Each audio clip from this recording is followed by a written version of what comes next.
dubartiin dhiiraa wajjin kophaa hin bahin, dubartiin kophaa isii safara hin deemin, dubartiin kophaa isii osoo jirtuu dhiirti itti ol hin seenin. kun hundi dhaamsa rasuula keenyaati sallallahu alayhi wasallam. garuu zamana kana dhaamsa kana hundaahu irraanfanneeti akka ifiin feenu hunda tahutti jirra. dubartiin islaamaa dhaamsa rasuulaa kana kabajuu bira hin jirtu, irraahuu quba hin qabdu. ilmi namaa gosa je'ee dhiiraa fi dubartiin akka feetetti osoo halaal walii hin taane wal keessa laaqamuu qofaa miti, wal hammatanii wal dhudhungachuunuu akka malee hammaattee jirti. dubartiin gosaa hundi akka waan obboleettii garaa haadha isaatii baateetitti dhiirti itti mammaramti. dhalaanis gurbaa isii fuudhuu danda'u kanan mammaramtee shari'a islaamaa balleeysanii jiran. obboleeyyan kiyya, waan rasuuli rabbii irraa nu dhorke tana gaafa irraa dhorkamuu dinne zinaatu lafa tanarratti heddummaata, badiitu heddummaata. tana booda ammoo saphina malee guddinni hin jiru. obboleeyyan kiyya, bakka itti dhaabbadhaa nuun jahanitti yoo dhaabbachuu baanne booddeen teenya hangama akka hammaattu.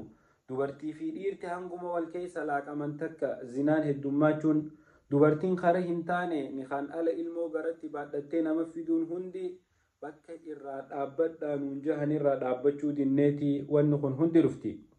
حديث عبد الله بن عباس الرأضي فما خيستي قال صلى الله عليه وسلم: لا يخلون رجل بامرأة إلا ومعها ذو محرم، ولا تسافر امرأة إلا مع ذي محرم، ولا يدخل عليها رجل إلا مع ذي محرم. رواه الطبراني والبيهقي.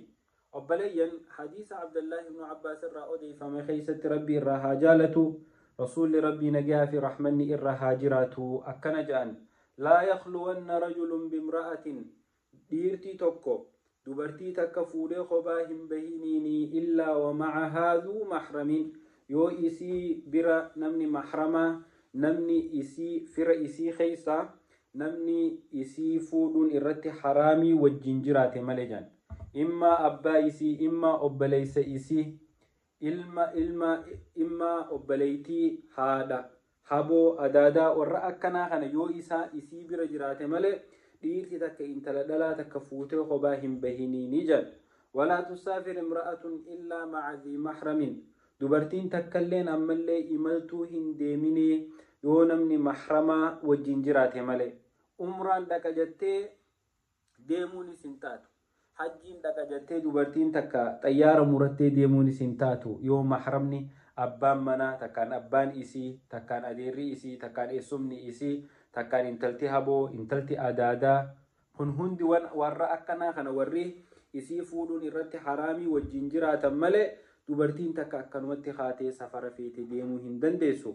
ولا يدخل عليها رجل إلا مع ذي محرم، dhiirti takka dubartii takka irratti ol hin seenin, immaa mana taatu immaa bakka biraa taatu, illaa wamacahaa dhi mahramin, namni mahramaa isii bira jiraatu malee. obboleeyyan kiyya, hadiisa kanarraa eessa jirra? hangam takka waan kana tiiffachuu jirra? dubartiin teenya akkanumatti biyya feete kunoo tikeeta murattee dalagaadha jiruudhaan firraa jijjiira jettee olii gad hin deemtu. dubartiin takka dhiiraa wajjin kophaa hin baatu. dubartii takka dhiirti akkuma feetetti itti ol hin seentu. kana hunda rakkina hanganan je'amne hawaasa kana keessatti fidu jirra. bakka kana dubartoonni keenya yoo of eeggannoo gurguddoo godhan malee bakki hawaasni ittiin diigamu jirtu, bakki zinaan ittiin babal'achuu jirtu, bakki badiileen adda addaa lafa tanarratti itti heddummaachuu jirtu, hadiisa kana hubatanii bakka inni jahutti dhaabbachuu dhabu. ilmi namaa akka horii wal keessa gadhiifamu, shari'aan islaamaa dhiiraa fi dubartiin akka horiititti wal keessa akka horii waliin laaqamtee waliin dheeddutti wal keessa faca'anii waliin taa'u, waliin qama'u, waliin bashannanuu tana dhiirni dhorkite. bareedinni dhiirtiinis mana kophaa, dubartiinis mana kophaa.